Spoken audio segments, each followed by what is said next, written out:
dark cloud. However, I must say also in this, whoever gets it, I think there is huge opportunity. The great presidents of this country come out of crisis. Now, we haven't had one like this for a while, and most of the time it has to do with depression or war. But here's a political crisis in this time that fits this time, basically. And the man has a great challenge, and Gore or Bush, if they rise to it, they could make a great record. But Hugh, is the obverse of that whichever one of them ends up as president could face diminishment because of the process that got him there? Well, but let's be also honest about the times we live in. There are times in this national life when, indeed, a president isn't that important. I think Bill Clinton understands that now. Rutherford B. Hayes, Calvin Coolidge. When the country works as we designed it and things are in equilibrium, then a president does recede naturally. And I don't know that this is going to change. We have no war, we have no depression, we have great wealth and prosperity and peace around the world. And a president, I think, perhaps in this time should be just rather quiet and try to heal these wounds. Now, if either George W. Bush or Al Gore, when he is in the White House, has an opportunity, despite what we have seen in this country this year after the election, how must he take advantage of that? By getting off the mark very quickly? Well, I think that's right, but I would also say reach out. Do you remember what happened in, well, you don't remember, I don't, I barely do, in 1940. Hugh, don't test me. I know, in 1940, when Franklin Roosevelt reached out to Wendell Willkie, and the two got along. I would think a person would move into that Oval Office, whoever it was, and the first thing I would do is ask his opponent to come in and to try to get a dialogue going. I would think that a new president would have members of the other party in his cabinet. I think that he would try to move the extremists on both wings out of the way and say, we've got to take care of the center of this country. Again, it's a great opportunity. Hugh Sidey, thanks very much. Good to talk to you again. Thank you. Let's go back to West Palm Beach. I believe our legal expert, Greta Van Susteren, is there.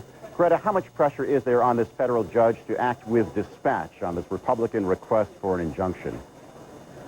Well, of course, Gene, there's an enormous amount of pressure to act with dispatch, but dispatch can't be done without careful consideration. I mean, he's got to consider exactly what's presented to him, and of course, he knows the enormity of the consequences. Now, this has been filed just recently on an emergency basis, and what happens is when you file pleading on an emergency basis, only one side comes before you, and he has all sorts of things he can do. He can just decide based on what, on one party saying, I'm going to temporarily decide in favor of one party, but I'm going to invite both parties back at a later time, which could be later this afternoon, it could be tomorrow, or it could be Monday, because this is the kind of proceeding that comes in from one side only, and in most court proceedings you hear from both sides. He can do something temporarily, but he's ultimately got to hear from both sides before he can make a final decision. But an enormous amount of pressure, because it isn't just the people of Palm Beach County are watching, not only just the entire nation, but the whole world is watching. Well, Greta, in the meantime, will those recounts go on as scheduled? They will. Nothing will stop the recount. In fact, just over to my right is where the recounting is being done, about 30 feet away from me. In fact, it's quite interesting. The ballots arrived about 20 minutes ago with a police escort with flashing lights. The media was there. I've never seen so much security. I've seen an awful lot of high-profile cases, and I've never seen the level of security as these lock boxes of ballots was brought in here, because this is such an important event. This is, who's going to be the next president of the United States may be determined simply by this recount. So this is very important. An immense amount of security, and it's ongoing right now. The only thing that will stop it is if we suddenly hear that this federal judge has granted a temporary restraining order or a preliminary injunction. We haven't heard that yet, but I'll tell you, the minute it's granted, if it's granted, the first people who are going to hear about it are the people that are 30 feet to my right. But the judge, I suppose, has to make an initial determination, Greta, that this belongs in federal court. That's right. And in fact, there's really a two-pronged test when you ask for a preliminary injunction. First is that you've got to demonstrate that if you don't grant it, there will be irreparable harm, that you've got to stop this. This is something we can't reverse. That's the first thing. The second thing you must demonstrate is that there's a substantial likelihood that you're right. And that's another very important prong, and that's what the judge is going to be looking at. And, one of the problems that the judge has is that we really haven't established any evidence. At this point, we're just full of allegations on both sides, and the judge must make a determination, do I need to, on an emergency basis, basically put up a stop sign and just stop everything, or should I let it keep going along its path?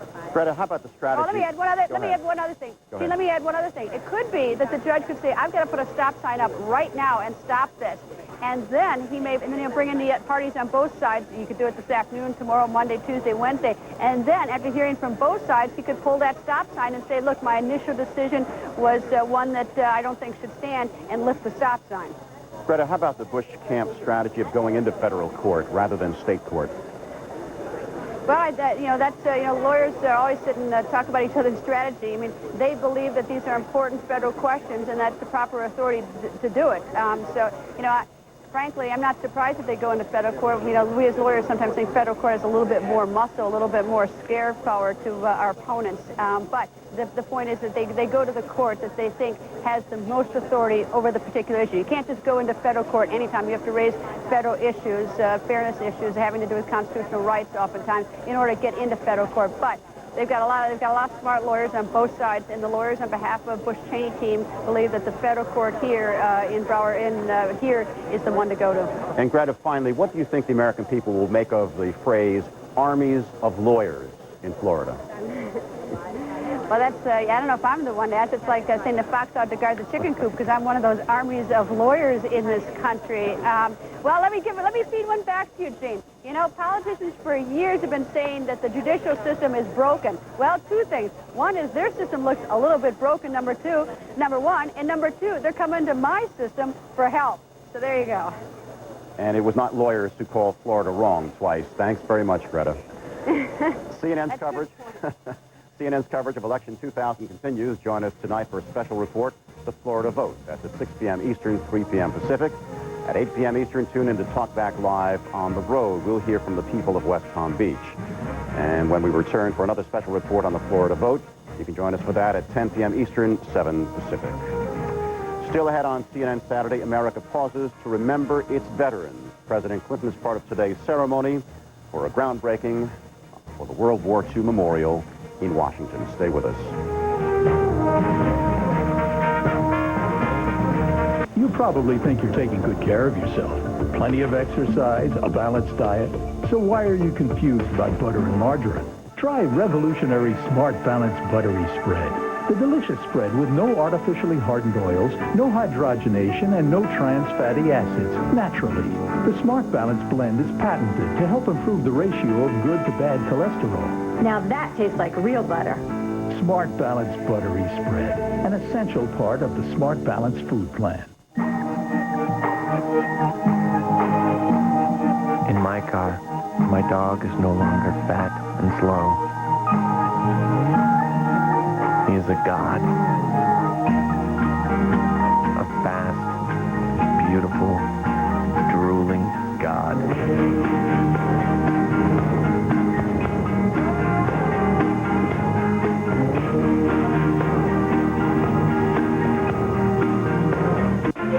It's seeking out companies with accelerating earnings, for we believe they have the brightest futures. It's hand-selecting the best of those companies, one by one. It's trusting in a process that can deliver solid, long-term results. The American Century Ultra Fund. It's what we call American Potential. American Century Investments. Contact us or your investment professional. Papa, the ref is blind. Penalty. That was no penalty. MCI lets you call Western Europe for just 9 cents a minute all weekend long, so you can get great low rates at home and abroad.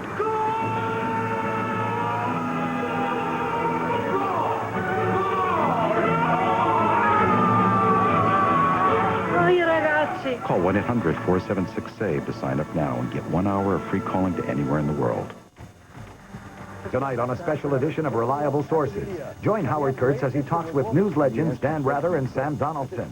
Did the networks discourage voters with their coverage of Election 2000? Reliable Sources, tonight, 6:30 Eastern.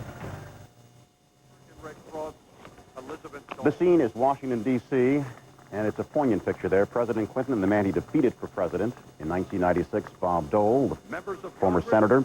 Mr. Clinton is taking part in groundbreaking ceremonies today for the World War II Memorial in the nation's capital.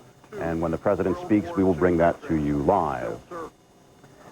Battle scars still have not healed for many World War II veterans. Some believe memorials honoring their efforts are a good idea. Others do not. Here is CNN's Kathleen Koch. This is where we were when the bomb hit us. Pearl Harbor, December 7th, 1941. 19-year-old Tony DiLorenzo saw the attack begin from the deck of the USS Honolulu. I saw battleships burning. Big black smoke boiling over. DiLorenzo displays his war memorabilia proudly, but others put away such memories. I wrote a note when I sent this to my parents. Says, this is the snarl I used to scare the Jerrys. Richard Malloy's platoon was surrounded by German troops New Year's Day 1945 as the Battle of the Bulge raged to the north. He and one other man survived. You did what you were supposed to do, which was fire your gun in the direction of the enemy. And so I did. When we got out of there, why, there were bodies all over. Tracy Sugarman didn't talk about the war for 50 years until his wife unearthed battlefront sketches he'd mailed home. They're now in a book. One details the attempted rescue of the crew of a U.S. ship sinking off the Normandy coast 2 weeks after D-Day. We were racing out in this storm trying to rescue them and rescuing almost none of them. It was like a nightmare in slow motion. It was terrible. And until I made these drawings, I was having a real hard time. As World War II veterans see their ranks dwindle, they debate how best to remember their war. And that was a defining moment when all Americans came together. Many support the new World War II memorial to be built on the National Mall. Our memory will be there in black and white. We won a war that had to be won, and it couldn't have been won without us. But others doubt the practical value of such granite structures. I think they're irrelevant. I mean, it's nice, but I don't think it's important, in quotes. There's nothing you can learn about war except that it's something you shouldn't do. Kathleen Koch for CNN, Washington.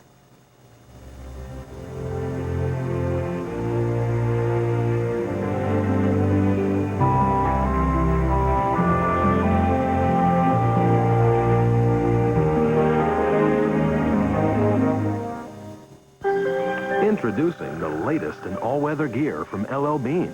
It's warm, waterproof, and rugged. It's the new LL Bean Edition Outback from Subaru. With full-time all-wheel drive, classic LL Bean styling, and a new, powerful 6-cylinder engine that makes the toughest drive a walk in the woods. The LL Bean Edition Outback, new from Subaru. Parka, sold separately. You probably think you're taking good care of yourself. Plenty of exercise, a balanced diet. So why are you confused about butter and margarine? Try revolutionary Smart Balance Buttery Spread. The delicious spread with no artificially hardened oils, no hydrogenation, and no trans fatty acids, naturally. The Smart Balance blend is patented to help improve the ratio of good to bad cholesterol. Now that tastes like real butter. Smart Balance Buttery Spread, an essential part of the Smart Balance food plan. Where do you find inspiration? Sometimes where you least expect it. With technology that takes you beyond old boundaries to something more inspiring. Like these compact ProLine servers, with Pentium 3 processors and a 1.75-inch profile that fits everywhere, you can have your next big idea anywhere. Welcome to the new IT. Inspiration technology from Compact.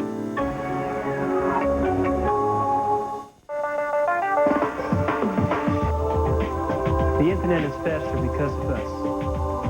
The internet is more reliable because of us. The internet is growing because of us. The internet is more exciting because of us. The internet goes everywhere because of us. The internet is better because of us. Delivering the most content from the world's biggest network. Akamai. CNN in Time, the Sunday news magazine, 9 Eastern, only on CNN. In our CNN Saturday notes, near Salzburg, Austria, at least 170 people are presumed dead in a train fire inside an alpine tunnel. Most of the victims are believed to be young people who were on the way to a popular ski resort. So far, only 15 people are known to have survived the fire. Bosnians went to the polls today for national and regional elections. Reformers are competing with hardline ethnic nationalists for seats in Bosnia's federal parliament. Final results could take weeks. In the Middle East, 7 Palestinians were killed today during clashes with Israeli soldiers in the West Bank and Gaza. This as Israeli Prime Minister Ehud Barak prepares to travel to this country for a meeting with President Clinton tomorrow. For a look at those caught in the crossfire in the Middle East, here is CNN's Christian Amanpour in the West Bank. At the top of this small hill sits the Israeli settlement of Sagat, which means summit in Hebrew. On one side, it overlooks a valley. That's where Hindi Cohen lives. When we look out here on this area, we see really the prophecy of God that this is part of Israel. And this is really utopia. And this is what we pray for. This peace that God has promised us. And on the other side, where my neighbors are, you see Ramallah. And you see the smoke. And you see the fighting of Ramallah. And you hear the gunshots every night. And that's reality. And here we have the prophecy, and there we have reality. It comes from all around. At the beginning, they used to have a car that went along that road and started to shoot. Then it can be from that building where they shot at, or it can be over there, or it can be from over there. Every night it's a different place. Evita and Benny Mazuz have put sandbags on their balcony and settled into a state of psychological warfare with Palestinians in the town of El Bira and Ramallah, just a stone's throw away. We have more and more fears about the very existence of the whole country, even though people think that it's just the settlements. This is not true. I think the whole country is in danger. Benny and Evita settled here 18 years ago. 6 of their 8 children were born here. And like most settlers, they believe they have a right to keep this land forever Jewish. They also believe the latest fighting has united them, even with Israelis who view settlements as an obstacle to peace. We came because we believed that this is our country, this is the place that we have to live in because we have nowhere else to live. And even at that time, we knew that if we don't live in this area, then this area will be given to the Arabs. And that's unacceptable? It's unacceptable because it's a matter of if we give here, then they come further in. They'll come to Jerusalem. If we live in Tel Aviv, they'll come to Tel Aviv. And I strongly believe, and Arafat, keeps saying it all the time, he wants everything. You really believe that the Palestinians want to encroach into Tel Aviv? Maybe not Tel Aviv, maybe not Tel Aviv, but Jaffa and Haifa and Jerusalem. So what's left? 2 millimeters? He won't stop at the 2 millimeters. We'll have that too. He doesn't want the Jewish people. We're a bother to him. All the old slogans and fears have resurfaced with the latest confrontation. The Arabs are building houses all over Psagot. They're inching closer and closer and closer. And this is land that they just take. But this was land occupied by Israel after the 1967 war. And ever since, Israeli governments have allowed and even encouraged Jews to settle here. Many came from America and Europe, their tidy lawns and row houses a mirror image of home. But in these isolated pockets amid large Palestinian populations, many settlers tote guns, and they drive their children to school in bulletproof buses guarded by Israeli soldiers. Today, most of this contested land that's been shrunk with each settlement is being offered back in exchange for peace with the Palestinians. Throughout the 7-year peace process, construction has continued. About 78,000 new settlers have moved here to the territories. In all, about 200,000 Jews live in 140 settlements that are scattered throughout the West Bank and Gaza. And it's no accident that much of the recent fighting has erupted around these settlements. Palestinians regularly fire at Israeli military outposts that are set up solely to protect these settlements. The Israeli army returns fire. Mashur Abu Dakr and his family live down below in El Bira. I'm really angry. I'm extremely angry. We simply cannot coexist with these people. They are living in a ghetto. They are privileged. They are living over a land that's been taken from us. And then now they are terrorizing us every night. And this is the ultimate humiliation. We cannot really continue living like this with them. We had enough. That's it. Mashur is a self-proclaimed pacifist. He sends his children to the Quaker school. But listening to the settlers claim this hill enrages him. This is absolutely rubbish. And they have to think who owns the land is standing on it. They have to think. We have papers for this land. And the people who shoot at them, they have good reason to do so. I'm not justifying this, but they come and said, okay, this is my land and I want it back. Indeed, residents of Sagat assume that Israel will dismantle their settlement in any final peace deal. So would they leave? Where's the end to it? We don't have a right to live, only they do. They can go to any other country in the world, in the Arab world, and live just like any other citizen. But Benny thinks eventually they may have to bow to the inevitable. If the government decides we're not dissidents, so we'll crying, we'll pack our things and we'll go. Even though I think this will be a fatal mistake on the part of the government. I think this is going to be one of the worst things any Israeli government will do. Until the sun sets on a real peace, both Palestinians and the settlers say they are willing to kill and die for places like Sagat. Christiana Manpour, CNN, in the Sagat settlement on the West Bank. Still ahead, the national weather picture, so stay with us. Papa, the ref is blind. Penalty. That wasn't our penalty. MCI lets you call Western Europe for just 9 cents a minute all weekend long, so you can get great low rates at home and abroad.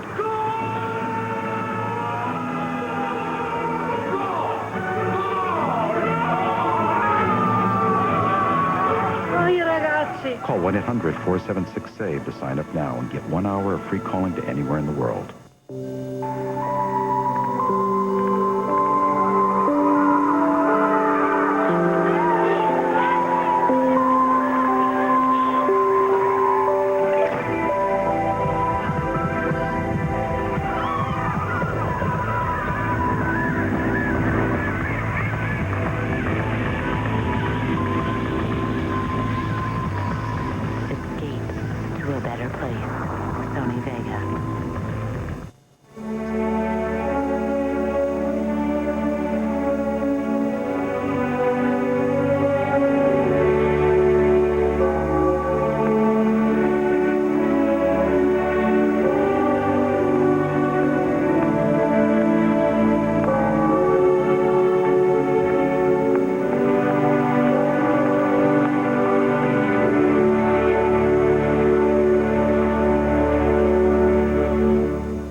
Introducing a new premium sedan from Hyundai. With soft leather, traction control, V6 power, and the freedom of America's best warranty plan. All for less than $24,000. The new XG300. Fly first class for the price of coach.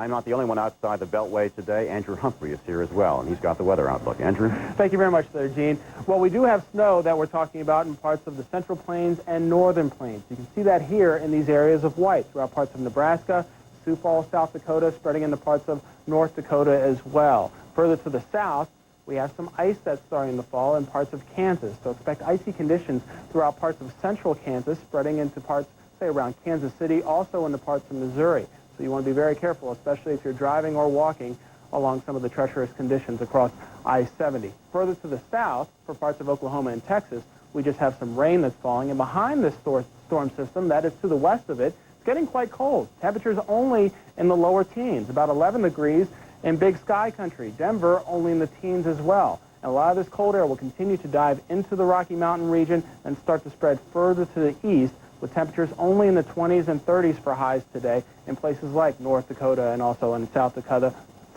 that is, and other portions of the central and northern plains. And here's a look at the forecast as we go into tomorrow. This storm system by Sunday will start to spread some of those icy conditions around the Minneapolis area and also in parts of northern Wisconsin, while it will still continue to snow throughout parts of North and South Dakota in the parts of northern Minnesota before the weekend is over with, before moving further to the east for areas of the Great Lakes. And let's look at your weather forecast, Gene. Back to you. Back to West Palm Beach, Florida. Where else? We're told that Bob Nichols, the Palm Beach, Florida Communications Director, is taking questions from reporters. We have a reporter, a full reporter that was selected, and we also have a photographer who's in there. Is she doing? So there we go. Okay? Asking for an apology, Trust me, Bob, I was a reporter too long. I know there's no apology coming. And really not one necessary. Not one necessary. So calm and dispassionate. Yeah. I don't think calm. And listen now, I understand how tough this would be because everybody here has got a job to do. What we're trying to do is help you do it to the best of our ability. And we're going to do that. We're going to give you an opportunity to ask questions, but not now. I'll tell you in just a minute. We're going to give you an opportunity. Let me tell you what's happening today. We have started with the precincts that are being recounted. Now, under the statute, the precincts that have been picked, there were 3 precincts that were picked for the hand counting. And now, the precincts that were picked were precincts 19E, precincts 162E, and precincts 193. Those precincts were the ones that were selected to be 1% of the overall vote. However, those 3 did not reach the 1% threshold. Because of that, a 4th precinct was picked, and that was 6B 349. I'm sure you'd like to know where those precincts are. Precinct 193E is the Sugar Sands Park. Precinct 162E is the Fire Station 42. That's in Delray. Both are in Delray. Precinct number 3, which is Precinct 193, that was Veranda Club, and that's in Boca. And the 4th one, the 6B, was selected as the First Baptist Church in Palm Beach Gardens. That's 6B 349. Now, those are the precincts that are involved in this. And ladies and gentlemen, so you understand what the hand count procedure is, the team that was selected as counters includes 2 employees from the Supervisor of Elections office, 1 Republican, 1 Democrat. They will actually be taking the cards and they will put them initially into 10 piles, if you were, because there are 10 candidates on the presidential side of the ballot. Now, each of those stacks will then be done under those particular candidates. Then they will go back and check each ballot by hand, and they will count each one. Then 2 more stacks will be created, 11 and 12. One is an undervote, one is an overvote. You can understand in that one will be a place where some people went into the ballot booth, into the election booth at their precincts, and didn't vote for a presidential candidate at all. In that case, they will go in the undervote. There will be some of those cards that may have been punched more than twice in the presidential race. Those cards will go into the overcount pile that you've heard so much about. So those will be pile number 12. This process, we believe, is going to take several hours. We're going to continue to monitor that process. Now, you know we have 2 areas. We have a machine count going on, as requested by the Bush-Cheney organization. And that machine count, which, by the way, I might remind you, is actually the 3rd time these votes have been recounted. And that machine process is also getting underway now. The machine has been tested, and that process is getting underway. How long will it take? We're not exactly certain, but past experience tells us it is going to take several hours.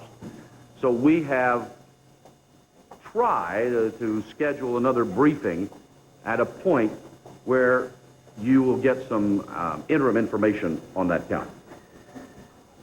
Also in these rooms, the video of our government channel, TV 20, will be in here in the hand counting area. There will be video. Monitors are available. Many of you have already tapped into that feed. I hope if more of you want to do that, you'll get to the right officials. We'll get you there if you need it. But there are monitors here, and that process will be easy to see. Shouldn't be a problem. Instead of making you dizzy with those out-of-focus, jumpy camera shots, we'll take a break. Back in a moment. Love one. Need one? Want one. One easy number for you to get and give for phone, fax, cell, email, business, and home.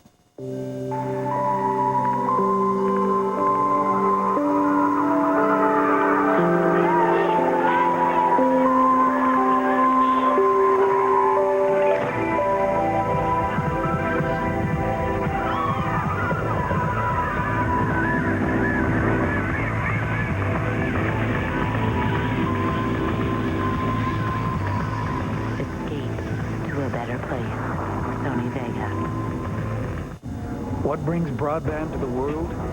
Texas Instruments Programmable DSP. It's the power and intelligence that allows you to personalize the web. From the world leader in DSP and analog, Texas Instruments.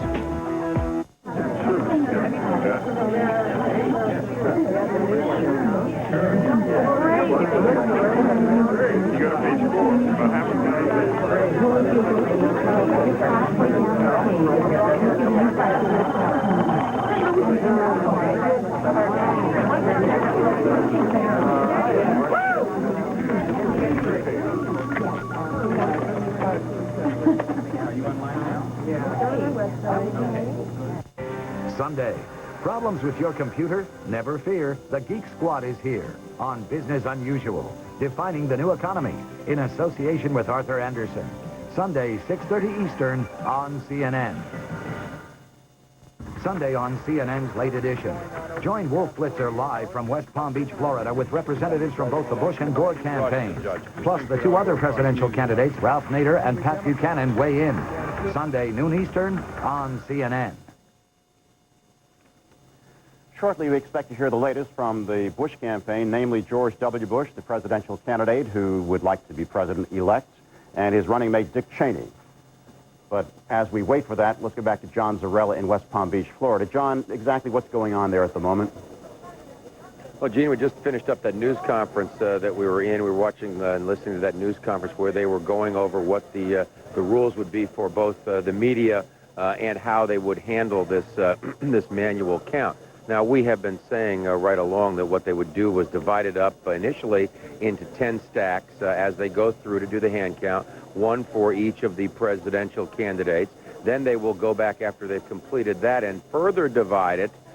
Two more stacks will be created for the ballots that are found that were either over-punched or under-punched. In other words, either the voter went in and didn't punch a single presidential candidate or went in and punched more than one presidential candidate. The Democrats, there were 4 precincts that have been selected for this, selected by the Democrats because, and now we're going to toss it back to you for some breaking news. Gene? All right, thanks, John Zarella in West Palm Beach. The Bush campaign today, as we all know by now, has taken its case against these hand recounts of votes in Florida to a federal judge. It is basing its case on constitutional grounds. It could have gone to state court, but it chose instead to use the strategy of going into federal court. That judge in Florida now has the case before it. The Bush campaign wants at least a temporary injunction against the manual recounts. We expect to hear shortly a taped statement from presidential candidate George W. Bush and his running mate Dick Cheney on today's events in Florida. The point man for the Bush campaign in Florida is former Secretary of State James Baker. And these are the first pictures we are getting in now. This is at George W. Bush's ranch near Waco, Texas.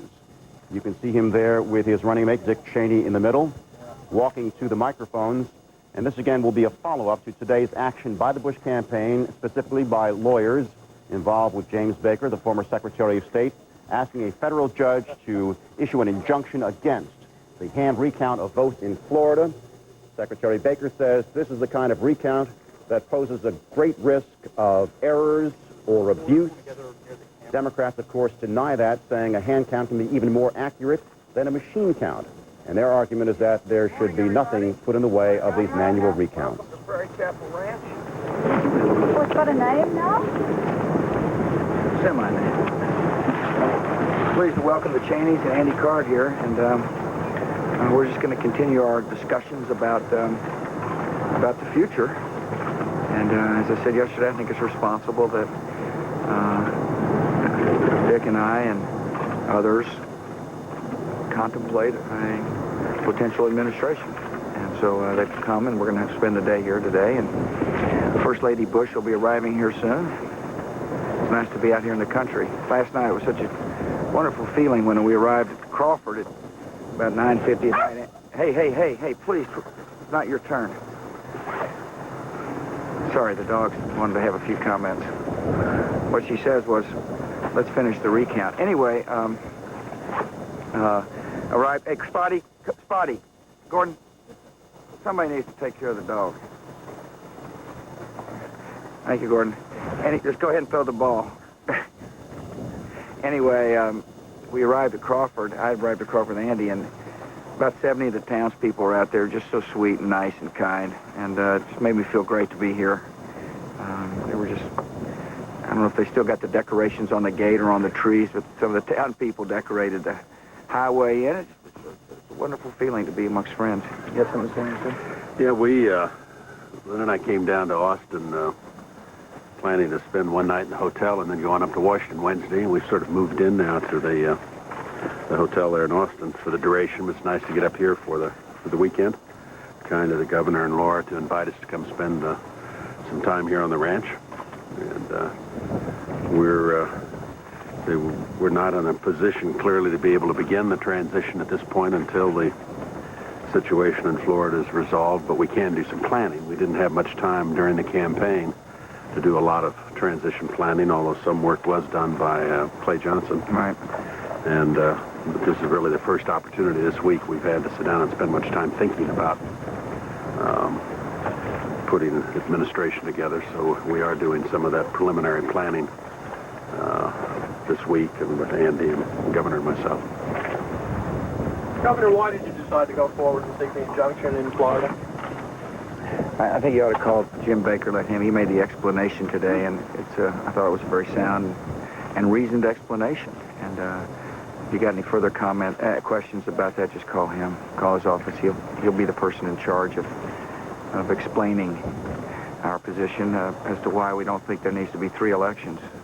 On another front, you clearly are making some move towards transition, which you hope will happen.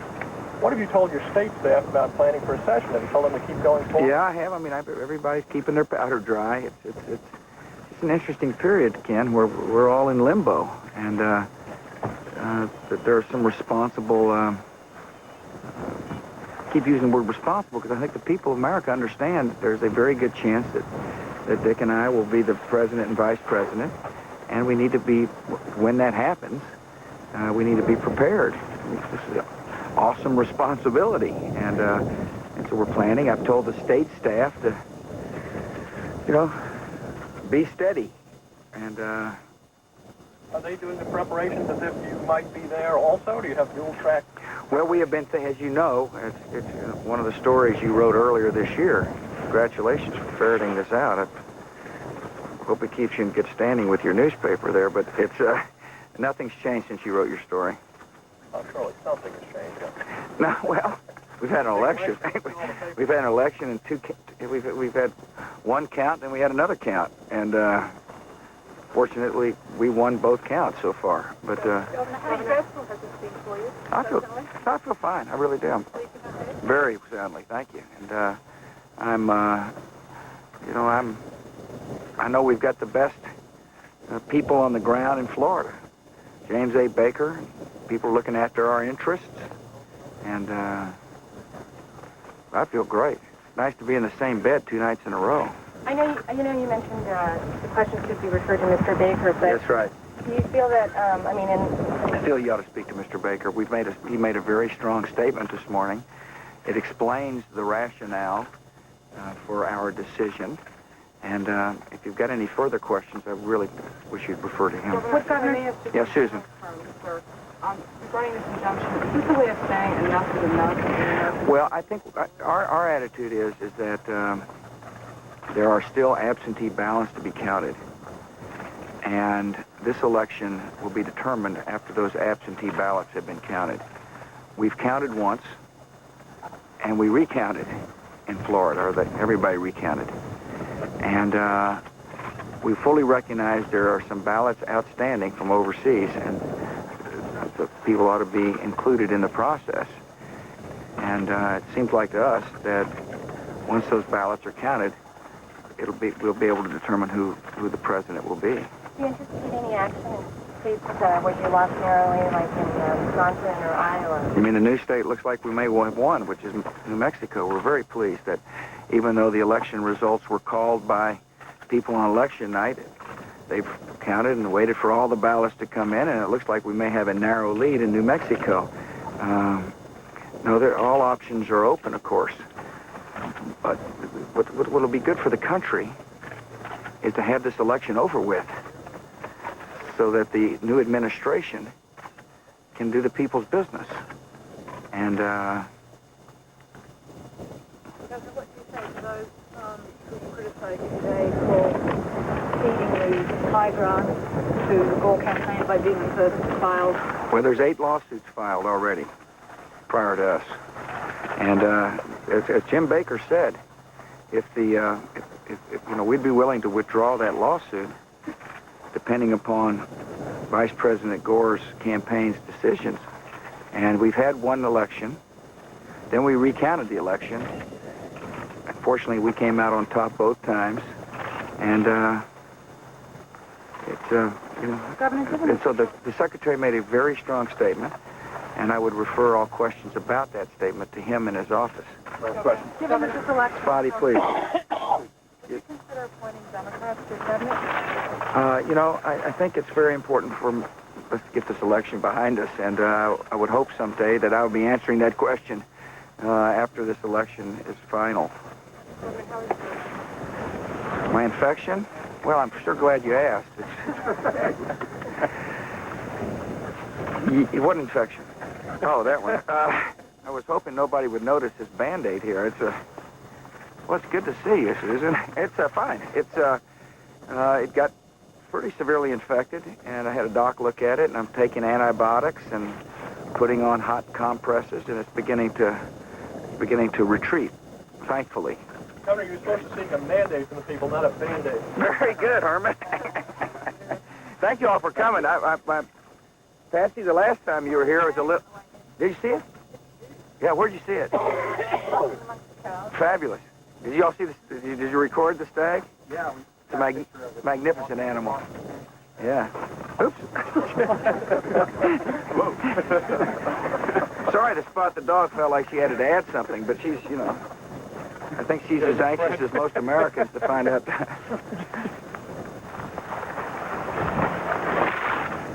At the Bush Ranch near Waco, Texas, George W. Bush, his running mate Dick Cheney, and Andy Card, the former transportation secretary. There is speculation that in a Bush White House, Card would be White House Chief of Staff, and also Spotty the dog. Let's go to Washington now, and John King, who is covering the Gore side. John, you talked yesterday about the Gore camp pulling back on the rhetoric about legal challenges. Did you hear today what Dick Cheney said to be a pullback from the rhetoric of transition? He said, we are not in a position to continue the transition at this point. Yes, Gene, both sides being advised by the quote-unquote grown-ups in their parties not to say anything that might offend the American people here. The Gore campaign alarmed many Democrats by saying we might rush into court. The Bush campaign, on the other hand, alarmed some Republicans by talking about naming cabinet members when the Florida results have not been certified, and indeed the vice president is still ahead, both in the popular vote and the electoral college count. Now, a couple of quick developments to point out. The Bush campaign, as we know, went to court this morning seeking this temporary injunction. CNN is told by the senior Gore campaign officials that Lawrence Tribe, he's a noted Harvard University constitutional scholar, he is en route to Florida. He will represent the Gore campaign in opposing the request for that injunction. Now, we will hear the official Gore campaign response in just a few moments. We're told to look for this, for them to say, A, it was the Bush campaign that said this should not be litigated in the courts, yet they are the first ones to go into the courts officially, and also, B, look for a charge of hypocrisy. During the recanvassing in Seminole County, there were some ballots counted by hand with the consent of the Bush campaign, the Gore campaign, saying if you wanted it in Seminole County and it was okay with you there, and Governor Bush gained 95 votes in that count, then why isn't it okay to count the ballots by hand in other counties? Gene? John King in Washington. More of CNN Saturday when we come back.